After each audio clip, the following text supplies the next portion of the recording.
Scott Perry Johnson, author of The Abandoned Poet, coming at ya. From my bathroom, my ensuite. Now, how do you know that's your family?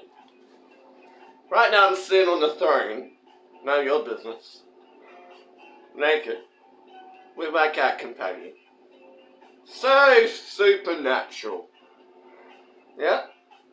This one's been following me around all day. When you're showering as well, over there, and they're walking past, well, it doesn't get any cozier than that, does it? They say the reason I took the opportunity to make this video was because, well, I needed to go to the bathroom, this one kept following me. And that's how you know your family. But now I think he needs to go. I better open the cat door shortly. Haven't you ever read the book, Everybody Poops? Doesn't matter how cute you are. Mine smells like puppy breath. Yeah. Yes, sir, it certainly does. Come on, restless one. You're the one who followed me here. We are family. Come on, jump out, go! Go! It's still a kitten, it's just really big. It's a rare breed. I do some pretty unusual videos, don't I? Well, he followed me and jumped up on my lap while I was on the throne. I couldn't miss this opportunity to be weird. Again. Oh yeah. Well, if you want to go, just go. I don't think he wants to anymore.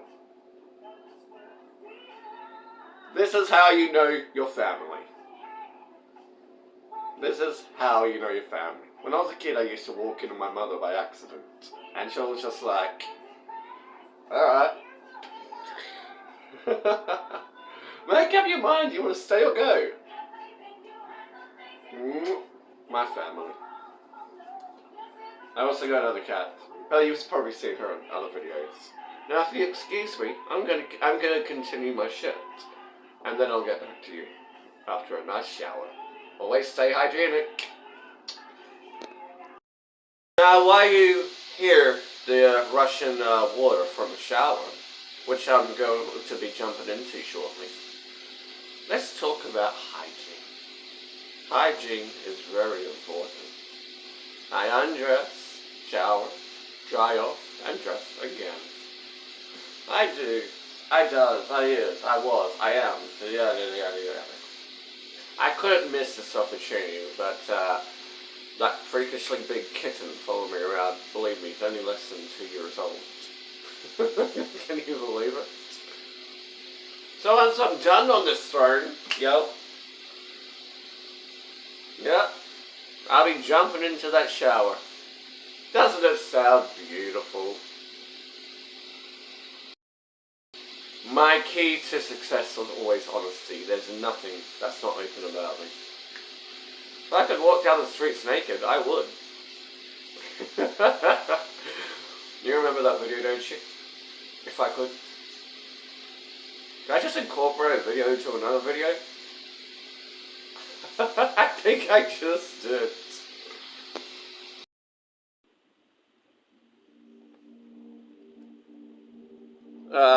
All fresh and showered. Though Simba got to participate in this video, the other cat, Alex, she declined. She wants her space right now. Now, I refuse. All tranquil, isn't it? I refuse to be friends with anyone walking around with a dirty ass all day. You unclothe, you shower off, and then you clothe again. That's what you do. That's what you're meant to do. I won't even let my clothes touch the toilet. Now, do I have to remind people of that book, Everybody Poops? Even us cute little gay guys, we poop. Wait, I'm 6'3", aren't I? 6'2", 6'3". You want me to get down to the nitty gritty? People have filthy minds. They do. They judge their filth based on appearance as well. But if you walk around all day with a filthy asshole, you will not be my friend. What? So I have to spend a lot of my life as your friend? Smelling what you can't fucking clean up? Jump in the shower before you go out. Shit. Then shower. Make sure you got it all out of your system. Then go out. There's only been a few times I've had to. And I always bring a big backpack with everything I would need to sanitize myself just in case. Happened a few times. I am pretty shy in that area. But not with some people. But most people, yes. Yeah, let's talk about that. Why are people so ashamed when it comes to what's absolutely natural? Horses aren't. Cows aren't. Zebras aren't. Lions aren't, and then they scratch your face off. Tigers aren't, and then they scratch your face off. Yeah. I think people should start reading the book Everybody Poops more. I used to be extremely shy about going to the bathroom, but then I realized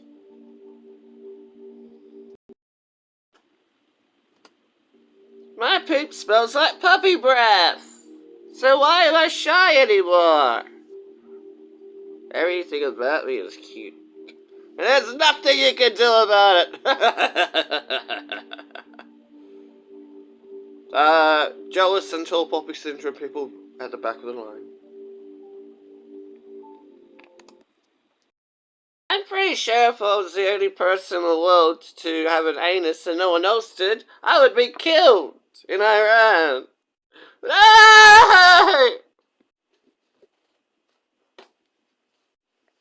It's your business what you do with your orifices. Just saying. LGBTQ. Can I start again? LGBTQ community. It's okay where you shove it. It's not hurting anyone. Unless you're raping someone. Some people like that. It's true. I'm into BDSM. You know what I've always said? And I say the most riskiest things of all.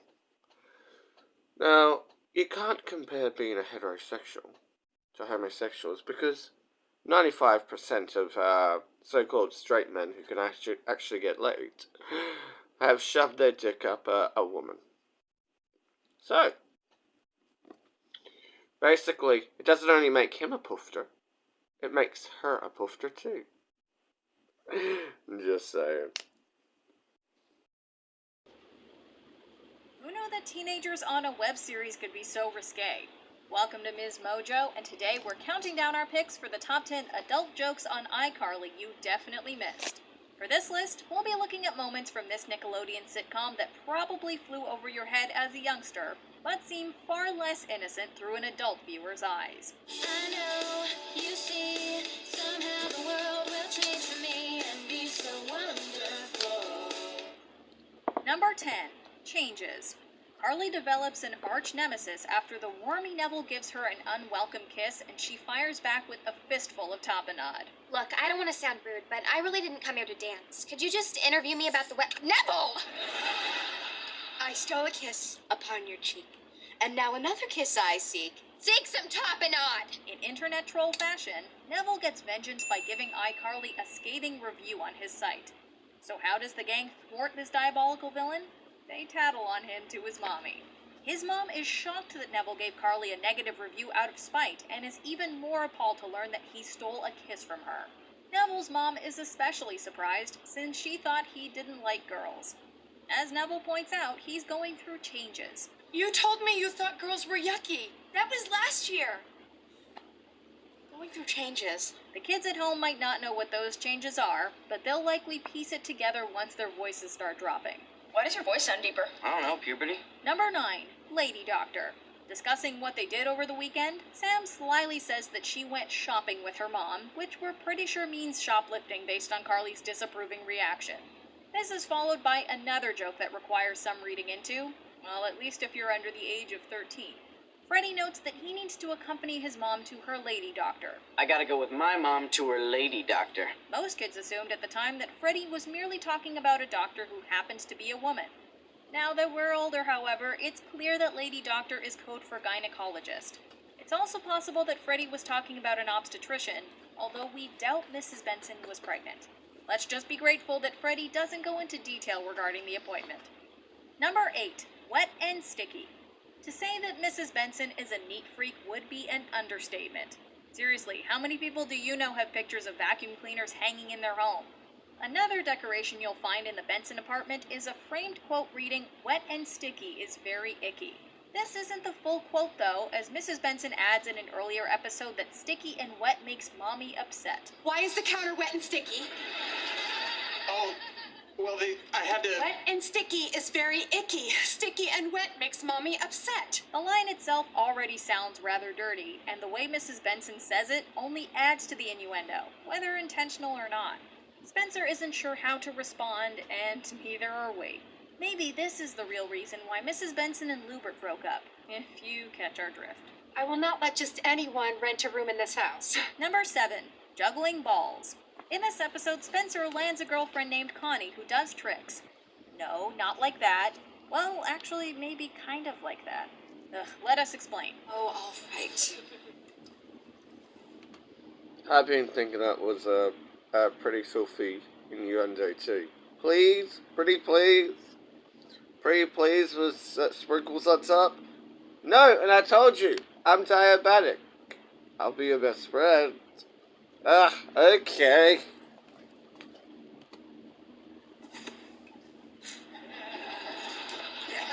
The trick in question that she performs for Spencer is juggling balls.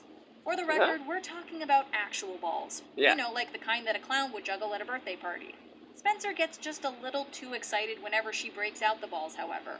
The joke is only made more suggestive when it's revealed that Spencer dumped her because she was juggling balls for a few other guys on the side. How come you didn't ask your new girlfriend to model for you? I broke up with Connie. Found out she was juggling for other guys. It's later clarified that Connie was once again juggling literal balls, but we're not convinced that's all she was juggling. Oh, fudge balls. I'd rather watch you. Random! Go, balls! Wasn't I a Number peasant? 6. Hobknocker. In Season 2, a conceited British singer named Wade Collins repeatedly calls people hobknockers, which is implied to be gross and illegal. I swear, you're all just a bunch of Apparently, I am. hobknockers. Hobknockers? Doing some digging into British slang, a hob can refer to a stovetop or a machine tool. Knockers is obviously an informal term for breasts, and on a side note, knocking shop is another way of saying brothel. You're a bunch of stupid American girls. You bunch of hobknockers. It's also been debated that hobknocker means somebody who does things with animals. What is a hobknocker? Ah! That's gross. And It's illegal. illegal. While there are other possible definitions, Wade clearly uses hobknocker as a degrading insult. Maybe the iCarly writers just thought hobknocker was a funny word, or maybe they intended to get away with something inappropriate. Either way, the American censors didn't take action, but the British censors did supposedly edit the episode. Why are all Americans such idiots? I thought we were hobknockers. Number 5. Wrestling squirrels. On a trip to find Bigfoot, the gang instead stumbles upon a far more jaw-dropping sight in Mother Nature's backyard. Surveying the woods, Carly spots 2 squirrels wrestling. Well, at least she thinks that they're just wrestling. Freddie points out, though, that these nutty animals are up to something raunchier. You see anything? Just trees. And some bushes. And 2 squirrels wrestling. Carly? Hmm. They're not wrestling. Upon further inspection, Carly realizes what Freddie's getting at, lowering her binoculars in disgust. And that's how a generation of young viewers learned where babies come from. Did you see those squirrels? Don't talk about it! We really didn't need Spencer to elaborate on how beef coons are made, however. 2 graduate students from the University of Fresno recorded video of a female beaver and a male raccoon socializing by a river. Number 4, Peonies. Finding that Carly is the glue who holds their relationship together, Sam and Freddie ask her to accompany them on a date to an Italian restaurant, Peonies. No, we didn't mispronounce that. Hey, you're having dinner with us tomorrow night. I am? Yeah? Sam and I love Italian food, so we made a reservation at Peonies. I love peonies. The restaurant is called Peonies, and Gibby is quite ecstatic about it. Sam is an even bigger fan of the restaurant, noting that she wants her naked body to be buried in Peonies lasagna when she dies. It is so good that when I die, please bury me naked in a bathtub full of Peonies lasagna. Taken out of context, older viewers are naturally inclined to misinterpret Peonies for the male member, and we're pretty confident the writers knew exactly what they were doing here. We must admit, though, that Peonies lasagna does look quite bountiful, and we're sure it melts right in your mouth. Insert "that's what she said" joke here. Number 3, breaking the couch.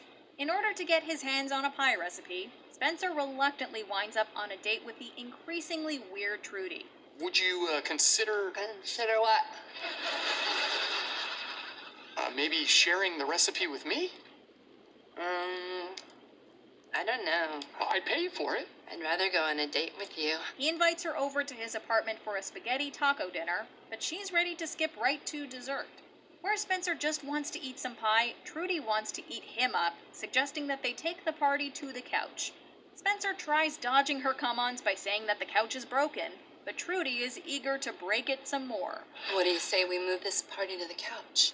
The couch is broken. Well, why don't we go break it some more? What is this, a Nickelodeon sitcom or American Pie? It's a good thing Carly, Sam, and Freddie pop in, because we'd hate to think how far Spencer would have been forced to go for a slice of pie.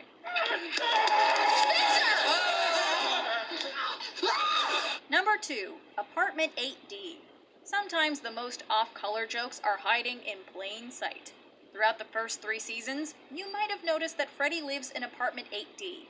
To the untrained eye, this might seem like a random number and letter jammed together. If you've traded your fair share of naughty text, though, you'll notice a resemblance between the apartment number and, well, let's just say Peonies. Early in Season 4, Spencer changes the Benson's apartment number to 8H to throw the Shadow Hammer off track. 8H. Observe. We can't help but wonder if the censors also had something to do with this number swap.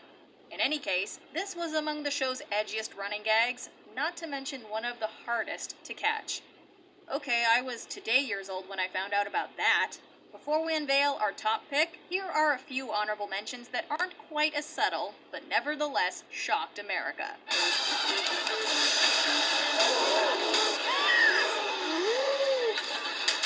Can we please discuss the boy's hair and glasses? He looks like Miss Briggs. Yeah, except he doesn't have Miss Briggs' crazy pointy boobs. Longstaff.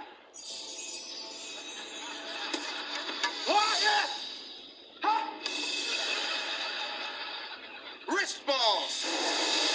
Before we continue, be sure to subscribe to our channel and ring the bell to get notified. Why did I about our just say latest Ross and video. Rachel? You have the option to be notified for occasional videos or all of them. If you're on your phone, make sure you go into your settings and switch on notifications. Number 1, Nifty Shades of Beige.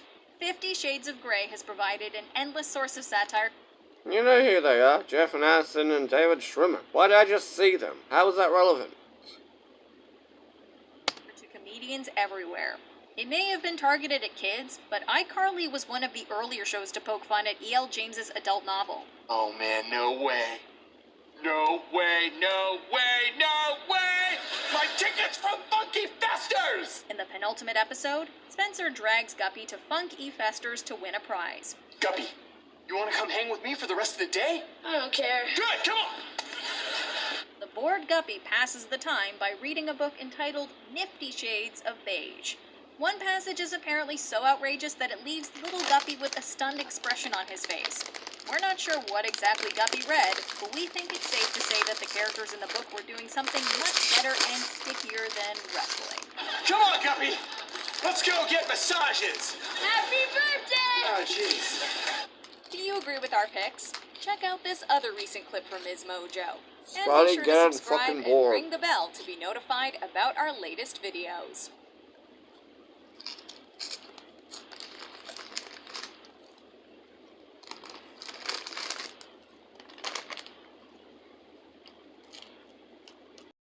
I'll play you out on this. I think I did another video.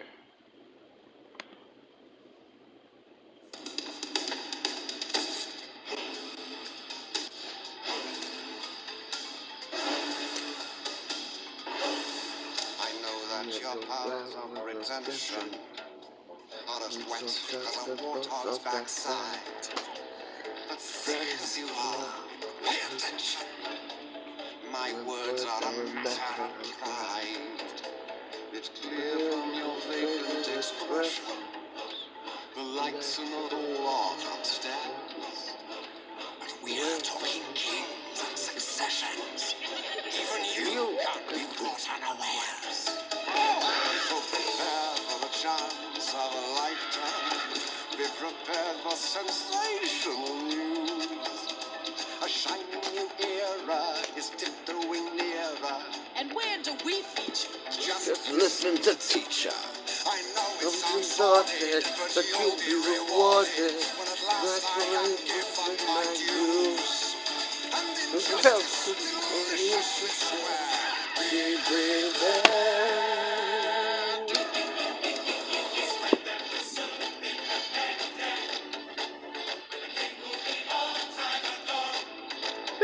Of course, to grow, you're expected to take certain duties on board. The future is literally rises, and though I may not see, the point that I must emphasize is you won't Get a step without me! So prepared for the coup of the century. Be prepared for the murkiest scam. Meticulous planning, tenacity spanning, decades of denial is simply why I'll be king undisputed, respected, saluted, and seen for the wonder I am. Yes, my teeth and ambitions are bared. Be prepared.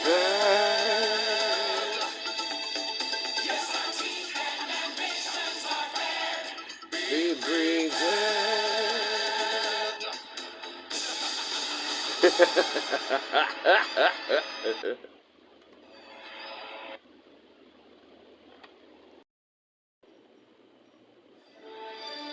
Well, unfortunately, ladies and gentlemen, it's time for me to go. I've got more people to annoy. If I wasn't annoying people, I'll just be eating these all day.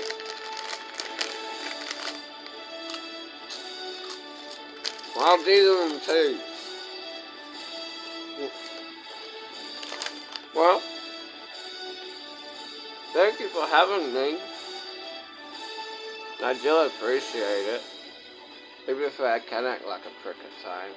Just ask my foster father, who lives with my ex-fiancée.